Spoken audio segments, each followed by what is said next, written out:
حكمي جێژنی سەری ساڵ و بەشداریکردنتیایە. طبعا ئەم جەژنی گاورەکانە خۆیان ئیعلانیان کردووە کە جەژنی خۆیانە و هەموو میلەیەکیش لە مسلمان و لە یەهودی و لە بوزی و لە هیندۆس و لە هەمووی یەقینەن ئەزانێ کە ئەمە جەژنی گاورەکانە، هی خۆی نییە و پەیوەندی بەوە نییە. و ئەم جەژنە کە هی ئەوان بوو جەژنێکی کوفریە بە نسبەت ئێمەی مسلمانان. ئێمەش بۆمان نییە بەشدار بین لە هیچ جێژنێکی کوفریە. و جەژن گەورەترین سیمای دینداری و نەتەوایەتی ئەو میلەتەیە کە ئەڵێن جێژنی سەری ساڵ هی گاورەکانە، یعنی پێناسی نەتەوەی گاورە لەسەر زەویە و لە هەمان کاتیشە پێناسی دیانەتی گاورەکانە لەسەر زەوی. کاتێک کە تۆ بەشداریت یا ئەەکەی ئەوە هەویەی خۆت ئیلغا ئەەکەیتەوە، هەویەی ئەوان لەویایە تەبەنیەکەی، پێناسی خۆت ئیلغا ئەەکەی تۆ پێناسی ئەوان وەرەگری. و ئەگەر واژ نەکەی ڕازی ئەبی بەوەی کە تۆ تێکەڵەیەک بی لە پێناسی خۆت و پێناسی ئەوان. و الله جل جلاله ئەوەی گاور و جوولەکەکان لەسەرین بە ئەهوا ناوی بردووە کە ئەفەرمێ ولئن اتبعت أهواءهم من بعد ما جاءك من العلم ما لك من الله من ولي ولا نصير. ئەگەر بێت و تۆ بە شوێن هەوا و ئارەزوی ئەوان بکەوی دوا ئەو دینەی کە بۆ خۆتمان ناردووە کە هەمووی علم و معرفەیە، ئەوە الله جل جلاله لە تۆ بەری ئەبێ و پشتیوانیت ناکا و سەرت ناخە، نە لە دنیا و نە لە قیامەت و جەهەنەم ڕۆی. و ئاگادار بن جێژن سیمای هەموو نەتەوەیەکە وهی هەموو دینەکە. الله جل جلاله لقرآن فرمي لكل أمة جعلنا منسكا هم ناسكوه.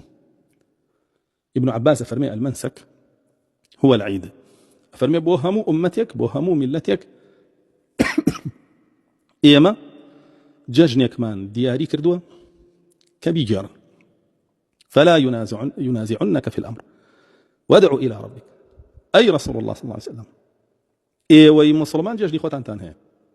ئاگادار بە کەس جێژنەکەی خۆتە لێت یەک نایە بتخاتە سەر جێژنی خۆی و ئەوانیش جێژنی خۆیانیان هەیە. ئاگادار بە لا نەدەیت و بچیتە سەر جێژنی ئەوان. بۆیە بە پێی ئەم ئاەتە ئێمە جەژنی خۆمانمان هەیە و ئەوانیش جەژنی خۆیانیان هەیە و ئەوە جەژنی دینەکەی خۆیانە، ئێمەش جێژنەکەمان هی دینەکەی خۆمانە. نەئەتوانین تێکەڵە بین لەگەڵ ئەوانی شابیکەین وەی خۆشمان، نەئەشتوانین دەست لەوەی خۆمان بەردەین و بچینە سەرەوەی ئەوان، بەڵکو ئەبێ ئێمە خالصاً بۆ الله بین و لەسەرەوەی خۆمان بین. ورسول الله صلى الله عليه وسلم فرمي بأبو بكر الصديق يا أبا بكر إن لكل أمة عيدا وهذا عيدنا. ججني رمضان يأخذ قربانا أبو بكر الصديق فرمي أي أبو بكر الصديق هامو ملتك ججني خوي هيا أم ججنش ججني إيمي ججني إيمي مسلمانانا كواتا أو ججني كافر كان تو بدني بجدار بيتيا تو لن يجكانتا روجانا حفظ جار لي اهدنا الصراط المستقيم. أي پروردگارم ريبازي راستي خوتم بنسيب بكو رينمونيم كلا سريبم وبن بارز لريبازي كي غير المغضوب عليهم ولا الضالين. لريبازي أواني غضب اللي قرتونو أوانا شي كقمران كان أمانة قاورة كان لها من كاتا مغضوب عليهم وضالين، يهوديا كان يجي لها من كاتا مغضوب عليهم وضالين. بلا ما جانبي غضب لنا ويهوديا كان زيادة يتو حفظ جار لي پروردگارم لريباز وريشي أمانة بن بارز لديني أمانة بن بارز لصالك 365 حفظ جاري والي معقولة كسري صالك هاو تو بچی تسر ريبازكي أوان جيجنكي أوان بيروكي بوچی إنسان بيدروب كالا قل نيوجكي خوي چاوري أم نيوجه سودي هبي بوي ورقي رابي لسر روشناي أم آية إمام ابن تيمية كاملا كتابك نوسيوه اقتضاء صراط المستقيم مخالفة أصحاب الجحيم. توكو مسلمان مرة قاراسك يا بيقرا مخالفة وبيتشواني ريقاي جهنم يكان كاكا. ورسول الله صلى الله عليه وسلم فمن تشبه بقوم فهو منهم. هركس يخوي بشبهني بقومك ولا وانا شي يعني شي تدروا بناويان وهلا باري ودا باري وأريت ودي بو إلا وان بي عبد الله كوري عمري كوري عاصف فرمي هركس لناو كافرانا بجيو وببردوامي بشداري ججنا كان ينبكى حتى وكو أقاته بأ الله جل جلاله قوي بينا دا ارتك الله يان ببوشيوا تاقاته بأ الله جل جلاله فرمي لقل أوان حشكري ديار بيت خوش لقل أوان حشكري كيقيني شدها أوان مغضوب عليهم ضالين بوجه النمر ويبرا سياقة داربا نصرانية كان ألين شي بنص آيات اتخذ الله ولدا الله جل جلاله من طاليه كريه يالن سي الله سي أقنو مكا كباسيك ياخذ لن عيسى بوخوي الله أما مذهب كان يعني قرآن بوتوي باس كردو يعني تو بجداري جيجني خاوني أم ديناكي تيكلاوي أوانا أبي خوش حال بي بخوش حالي أوان كالبر أقسي أوان الله جل جلاله وفرمي تكاد السماوات يتفطرن منه وتنشق الأرض وتخر الجبال هدا أن دعوا للرحمن ولدا خليك أسمعنا كان دا أخرين ودا أخروشين وردو خاشبن يعني أخوارو خليك زوي شق أباو لبديك هلوش خليك كيوا كان وردو خاشبن وتوين ولا بيسي وقيازوني أو كفريا ولا بيسي وقيازوني أو قسياك أواني كان أو قاورانا كان يعني شي توشي لقال يعني ضل خوشي خود دار أمري كقسكيان ونقيازونا بيجيان أو أخو يستي لا أستيا بلام تو تكلابون يعني وهالبارين ودا بارين باش داري كردن لقال يعني والله نازاني مترشون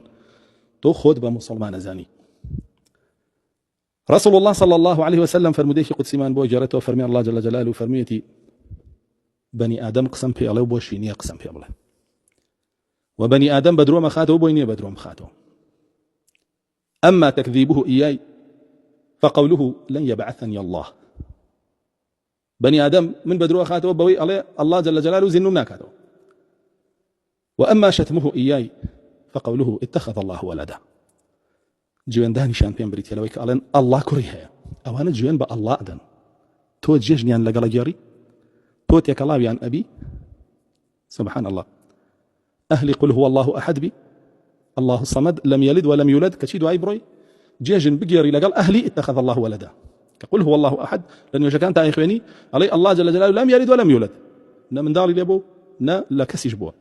كشي لولا خود بروي لقل وأنا هالسيو دابني شو خوش حالي در ببري كالين الله من دالي بوا ويبراسي الله جل جلاله لقرآن كباسي عباد الرحمن يشأل مواصفات كان يعني هنا والذين لا يشهدون الزور عباد الرحمن قولتين علامتي عن بريتيا لشي بريتيا لوي آمادنا بن لتيا الزور تشيا إمامي قتادة مجاهد إمامي ضحاق فرمون أعياد المشركين بجدارينا كان لججني مشرك كان أو أنا عباد الرحمن ويا عمر كوري خطاب رضي رحمتي الله إلى به وكبيهقي جارته فرمي لا تدخلوا على المشركين في كنائسهم يوم عيدهم فإن السخطة تتنزل عليهم نتشننا ومشرك كان لقليانا جشن بكيرن لشويني بونا وآهنگ كانيانا چونك براسي أوان بردوام غضبي الله داباري بسريانا يعني چيا تبتوج لقليانا برويتو بغضبي الله جاري كتلا فرمي اجتنبوا أعداء الله في أعيادهم دور بن لدج من كاني الله لكاتي ججنا كانيانا وبراسي تو مسلماني تشدا ولا مان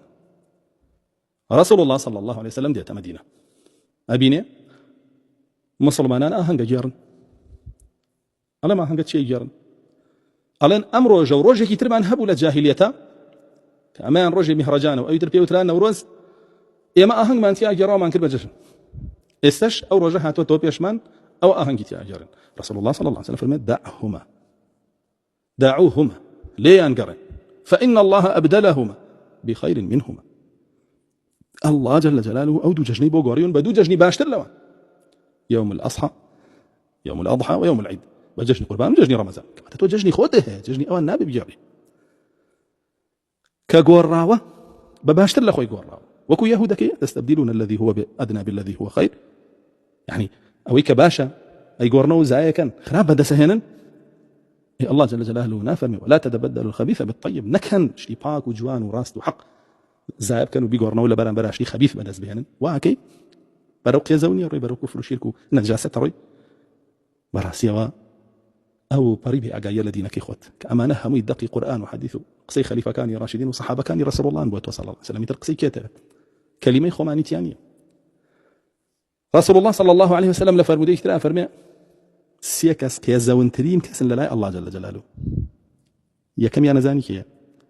مبدخ في الإسلام سنة الجاهلية أو كسيد أو مسلمان بوا الريتشكي كي جاهلية أدوزيته وبشوينيك دواوي كمسلمان بيتو إسلام ناسي وأنجا أروي دواي ريتشكي جاهلية كفر نصرانية كان كي براسي كارساتا وبراسي آخر زمانه وخلقك زور رجي أوان هلقري رسول الله صلى الله عليه وسلم هو جداري بيداوين أي أواني أهلي توحيدا أي أواني أهلي غربة صبر بقرن وهول بدن نصيحته أمش قاريتان بو برا خشكانت عن هبه كشوين رجكي أوان هل نقرن لو كسانا نبنك رسول الله صلى الله عليه وسلم باسي كدون وفرمي لتتبعن سن من كان قبلكم شبرا بشبر وذراعا بذراع حتى لو دخلوا جحر ضب لدخلتموه شين ريتشكي أمتكاني بيشخوت أنا كون بس بال لقورو بتشوكات وانا كون خويا كان بناو كوني بزنمجه يعني خويا كان بناو شالي اقريش على جهنم ايود وانا كون وما كان وتي يعني كان اي رسول الله صلى الله عليه وسلم فرمي يهود ونصارى زي اتركيها حيف تو اسلام عظيمتها كشي شو انك يبكي اوانيك الله جل جلاله فرمي من لعنهم الله وغضب عليهم وجعل منهم القردة والخنازير وعبد الطاغوت شو ان كسانك الله بلعنتي كردون غضبي لي قرتون كردون يا ميمون وبراز وبابيران يعني القديمه وعبداتي طاغوتي جاكن أبراك دي ولا رسول الله صلى الله عليه وسلم أفرمي نذر مكردو ولا منطقي بوانا واشتري سر ببرم رسول الله صلى الله عليه وسلم برسياري تشيليك أفرمي آية بتكي مشركة كاني ليبو ببرسلي كابرا أفرمي خير فرمي أي آية ججنو شتيان لو يا أجيرا هي ججنو آهنجي كان هبو لو يا فرمي خير فرمي دبرو نزر كتبك يعني تو بود نيه بجيت جاي كان ككفر شي انت اكردو كفر انت الله كردو تو كججني انت اجرا نكبريتنا وخدي ججنا كشن انا با الله جل جلاله اقدار بن الله جل جلاله رباز ورشكي خوماني بيشان داوين